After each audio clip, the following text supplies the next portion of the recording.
Next term है हमारे पास revenue, expense और इनकम। इन तीनों को हम एक साथ देखेंगे। तो इसको समझने से पहले मैं आपको एक बेसिक एग्जांपल देता हूँ, ध्यान से सुनो। लेट सपोज आपकी एक दुकान है जिसमें आप समोसा, ब्रेड पकौड़ा और कचौड़ी बेचते हो। तो ये तीन आइटम आप अपनी दुकान में बेचते हो। तो मैं आपसे पूछता हूँ कि बताओ आपकी एक दिन की कितनी सेल हो जाती है, एक दिन में आप सेल करके कितना पैसा कमा लेते हो। तो आप कहते हो कि मैं एक दिन में 100 समोसे बेच देता हूँ, एक समोसा 10 रुपए का है, तो 100 समोसे कितने के हो गए, 1000 रुपए के। साथ में मैं एक दिन में 200 ब्रेड पकौड़े बेच देता हूँ, एक ब्रेड पकौड़ा 20 रुपए का है, तो 200 हो गए हमारे 4000 रुपए के। और साथ में मैं 300 प्लेट कचौड़ी बेच देता हूँ, एक प्लेट कचौड़ी 30 रुपए की है, तो 300 कितने की हो गई, 300 हो गई 9000 की। तो एक दिन में 9000 की आपने कचौड़ी बेच दी, 4000 के ब्रेड पकौड़े बेच दिए और 1000 के समोसे बेच दिए। टोटल कितना हो गया, 9 4 13 प्लस 1 14, 14000 रुपए की सेल कर दी आपने एक दिन की। तो एक दिन की सेल के बाद आपके हाथ में 14,000 रुपीज आएंगे। तो आपने मुझे बोला कि एक दिन की सेल मेरी 14000 रुपए की है, तो मैंने कहा ये तो बहुत बढ़िया काम है, बहुत बढ़िया बिजनेस है।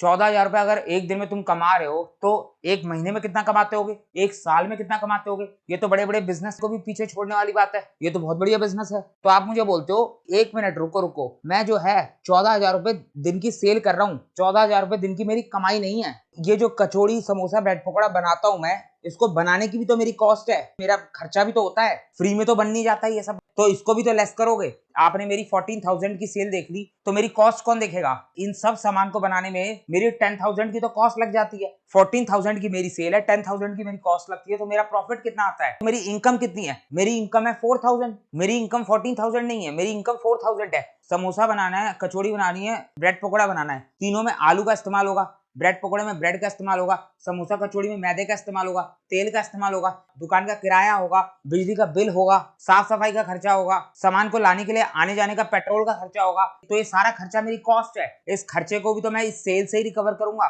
तो ये सारा सामान बेचकर मेरी एक दिन की सेल 14,000 की होती है, जिसमें से 10,000 की मेरी कॉस्ट लगती है और बैलेंस जो बचता है वो मेरी इनकम कहलाएगी। वो कमाता हूं मैं एक दिन में। तो 14,000 की मेरी सेल है, 10,000 का मेरा एक्सपेंस है, बैलेंस बचता है 4,000 जो कि मेरी इनकम होती है। तो एक दिन में मैं सिर्फ 4000 रुपए कमा रहा हूं। तो समझ में आ रही है आपको बात, ये एग्जांपल समझ में आ रहा है आपको। तो यहाँ पर जो सेल है 14,000 की जो सेल हुई है उसको हम बोलते हैं रेवेन्यू, उसको हम रिवेन्यू का नाम देते हैं। बिजनेस के पास जो भी पैसा रिसीव होता है या रिसीवेबल होता है वो बिजनेस के लिए रिवेन्यू कहलाता है। तो सेल भी हमारा बिजनेस का रिवेन्यू कहलाएगा, और जो खर्चा बिजनेस के अंदर लग रहा है, जो कॉस्ट लग रही है, वो बिजनेस का एक्सपेंस है। अगर आपको बिजनेस की इनकम जाननी है तो आपको रिवेन्यू में से एक्सपेंस को लेस करना पड़ेगा, तभी आप बिजनेस की इनकम जान पाओगे। तो यही कॉन्सेप्ट है हमारे पास रिवेन्यू, एक्सपेंस और इनकम का। ध्यान से देखते चलो, फटाफट समझ लेते हैं इस कॉन्सेप्ट को। तो एक्सपेंस का मतलब क्या होता है, एक्सपेंस का मतलब होता है वो कॉस्ट जो आप रिवेन्यू जनरेट करने के लिए इनकर करते हो।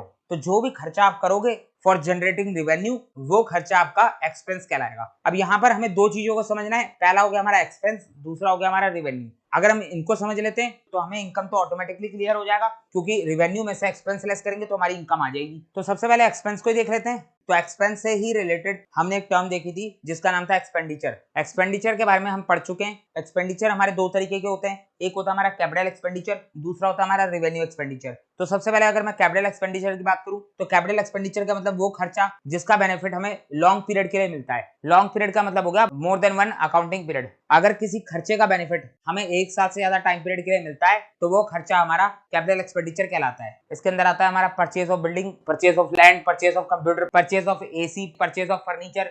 अगर मैं इन सबको कंबाइन करके कहूं तो परचेज ऑफ फिक्स एसेट। अगर आप फिक्स एसेट परचेज करते हो, फिक्स एसेट परचेज करने के लिए खर्चा करते हो, तो वो खर्चा आपका कैपिटल एक्सपेंडिचर कहलाता है। और कैपिटल एक्सपेंडिचर के खर्चे को हम कभी भी प्रॉफिट एंड लॉस अकाउंट में नहीं डालते। कैपिटल एक्सपेंडिचर का खर्चा हमारा हमेशा बैलेंस शीट के अंदर जाता है। जबकि अगर मैं बात करूं रेवेन्यू एक्सपेंडिचर की, रेवेन्यू एक्सपेंडिचर का मतलब वो खर्चा जो हमें शॉर्ट पीरियड का बेनिफिट देता है। शॉर्ट पीरियड का मतलब with in one accounting period. अगर कोई खर्चा हम करते हैं और उससे हमें सिर्फ एक ही अकाउंटिंग पीरियड का बेनिफिट मिलता है तो वो खर्चा हमारा रिवेन्यू एक्सपेंडिचर कहलाता है। रिवेन्यू एक्सपेंडिचर के अंदर हम सिर्फ बिजनेस रिलेटेड एक्सपेंसेस को ही लेते हैं, और रिवेन्यू एक्सपेंडिचर को हम कहां पे डालते हैं, प्रॉफिट एंड लॉस अकाउंट के डेबिट साइड में। अब सवाल ये आता है कि यहाँ पर मैं ये सारी बातें क्यों बता रहा हूँ, ये तो हम पहले ही पढ़ के आ चुके हैं। तो अभी हम पढ़ रहे थे एक्सपेंस, और जो एक्सपेंस होता है वो हमारा प्रॉफिट एंड लॉस अकाउंट के डेबिट साइड में जाता है। और यहाँ पर हमारे पास जो रिवेन्यू एक्सपेंडिचर है वो भी हमारा खर्चा है, और वो भी हमारा प्रॉफिट एंड लॉस अकाउंट के डेबिट साइड में जाता है। तो इन दोनों के बीच कुछ तो कॉमन है, जिसकी वजह से ही दोनों की दोनों प्रॉफिट एंड लॉस अकाउंट के डेबिट साइड में जा रहे हैं। तो बिल्कुल इनमें कॉमन बात क्या है, ध्यान से सुनो,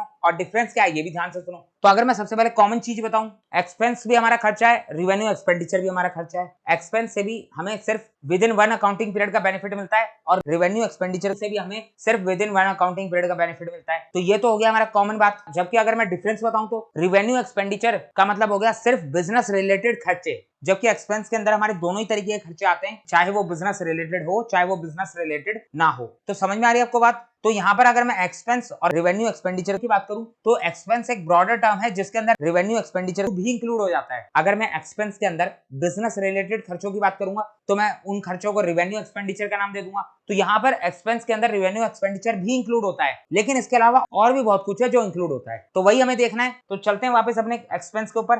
तो अगर मैं एक्सपेंस की बात करूं तो एक्सपेंस हमारा दो पार्ट में डिवाइड हो सकता है। एक होता है हमारा ऑपरेटिंग एक्सपेंस और दूसरा होता है non operating expense. Operating expense का मतलब हो गया बिजनेस रिलेटेड खर्चे यानी हमारा रेवेन्यू एक्सपेंडिचर, जबकि जो नॉन ऑपरेटिंग एक्सपेंस है उसका मतलब है अदर देन बिजनेस रिलेटेड खर्चे। तो सबसे पहले देखते हैं ऑपरेटिंग एक्सपेंस को। तो ऑपरेटिंग एक्सपेंस को भी हम फर्दर दो पार्ट्स में डिवाइड कर सकते हैं। पहला होता है हमारा डायरेक्ट एक्सपेंस, दूसरा होता है हमारा इनडायरेक्ट एक्सपेंस। देखो मैंने आपको एक बात बताई थी कि ट्रेडिंग एंड पीएनएल अकाउंट हमारा दो अलग अलग अकाउंट नहीं है, ये हमारा एक ही अकाउंट है। जबकि पहले ट्रेडिंग अकाउंट अलग हुआ करता था और पीएनएल अकाउंट अलग हुआ करता था। अब दोनों को हम कंबाइन करके बना लेते हैं, लेकिन अभी भी हम ऊपर जो है ट्रेडिंग वाले आइटम लिखते हैं और नीचे हम प्रॉफिट एंड लॉस अकाउंट वाले आइटम लिखते हैं। अब बेसिकली अगर मैं इन दोनों के बीच का फर्क आपको बताऊं तो जो ट्रेडिंग अकाउंट होता है उसके अंदर हमारे प्रोडक्शन एक्सपेंसेस आते हैं, प्रोडक्शन के खर्चे आते हैं, यानी गुड्स एंड सर्विसेज को प्रोड्यूस करने के लिए जो एक्सपेंसेस लगते हैं वो हमारे ट्रेडिंग अकाउंट के अंदर जाते हैं। जबकि जो हमारा प्रॉफिट एंड लॉस अकाउंट है उसके अंदर हमारे बिजनेस रनिंग खर्चे आते हैं, बिजनेस को चलाने के लिए जो जो एक्सपेंसेस लगते हैं, जो जो खर्चे लगते हैं वो हमारे प्रॉफिट एंड लॉस अकाउंट के अंदर आते हैं। जो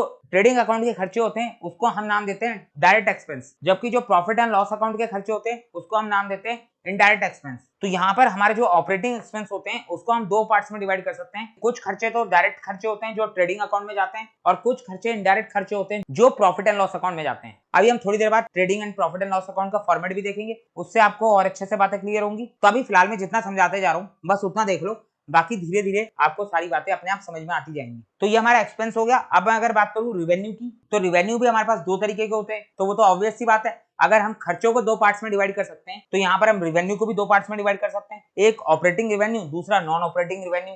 ऑपरेटिंग रिवेन्यू का मतलब वो रिवेन्यू जो बिजनेस ऑपरेशन से आता है, बिजनेस एक्टिविटी से आता है, जबकि नॉन ऑपरेटिंग रिवेन्यू का मतलब वो खर्चा जो बिजनेस ऑपरेशन से नहीं आता, अदर देन बिजनेस ऑपरेशन से आता है। अब ये बिजनेस ऑपरेशन और अदर देन बिजनेस ऑपरेशन क्या होता है? तो आपका कचौड़ी समोसे ब्रेड पकोड़े बनाने का बिजनेस है, ये आपका ऑपरेटिंग बिजनेस है। इससे आने वाला पैसा आपका रेवेन्यू फ्रॉम ऑपरेशन कहलाएगा और इस बिजनेस पर होने वाला खर्चा आपका ऑपरेटिंग एक्सपेंस कहलाएगा। तो ये आपका मेन बिजनेस है। जबकि अगर मान लो कुछ सालों में काम करते करते आपके पास थोड़ा पैसा इकट्ठा हो जाता है और आप उस पैसे से बैंक में एफडी करवा लेते हो और उस एफडी के ऊपर आपको हर 3 महीने में इंटरेस्ट मिल रहा है, तो बताओ ये जो इंटरेस्ट इनकम है ये इनकम आपके बिजनेस से रिलेटेड है? बिल्कुल नहीं, आपका समोसे बेचने का बिजनेस है, ना कि इंटरेस्ट रिसीव करने का बिजनेस है। इंटरेस्ट इनकम आपको हो रही है अदर देन ऑपरेटिंग एक्टिविटी से। आपने अपने मेन बिजनेस से जो पैसा कमाया उस पैसे को कहीं और इन्वेस्ट करा, उससे अगर आपको कोई अदर इनकम हो जाती है तो वो आपकी नॉन ऑपरेटिंग इनकम कहलाएगी। आपने समोसे बेच बेच के पैसा कमाया और कहीं पर कोई लैंड खरीद ली, आप कुछ सालों के बाद अगर आप उस लैंड को बेचते हो तो उस लैंड को बेच के अगर आपको कोई प्रॉफिट हुआ तो क्या वो प्रॉफिट आपका बिजनेस इनकम कहलाएगा?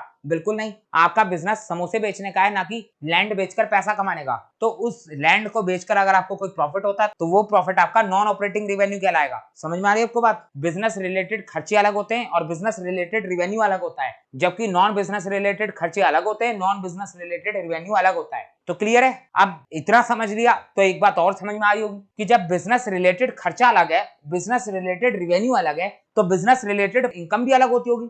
तो बिल्कुल, अगर मैं इनकम की बात कर दूं तो इनकम हमारी दो तरीके की होती है, एक ऑपरेटिंग प्रॉफिट और दूसरी नॉन ऑपरेटिंग प्रॉफिट। वो प्रॉफिट जो आपका बिजनेस एक्टिविटी से आया है वो प्रॉफिट आपका ऑपरेटिंग प्रॉफिट कहलाएगा और वो प्रॉफिट जो आपका अदर देन बिजनेस एक्टिविटी से आया है वो प्रॉफिट आपका नॉन ऑपरेटिंग प्रॉफिट कहलाएगा। तो समझ में आ रही है आपको बात? अभी भी अगर कंफ्यूजन है तो कोई दिक्कत नहीं है, मैं आपको धीरे धीरे समझाते जा रहा हूं, आप समझते चलो। यहाँ पर देखो, ये हमारे पास trading and profit and loss account का नया वाला फॉर्मेट है। मैंने आपको बताया था हमारे पास पुराना वाला फॉर्मेट भी है, नया वाला फॉर्मेट भी है। तो यहाँ पर सबसे पहले हम नए वाले फॉर्मेट को समझ रहे थे, जिसके अंदर हमने नेट सेल को समझ लिया था, सीओजीएस को समझ लिया था। नेट सेल कैसे निकलता है आपको पता है? नेट सेल निकलता है हमारा सेल्स माइनस सेल्स रिटर्न।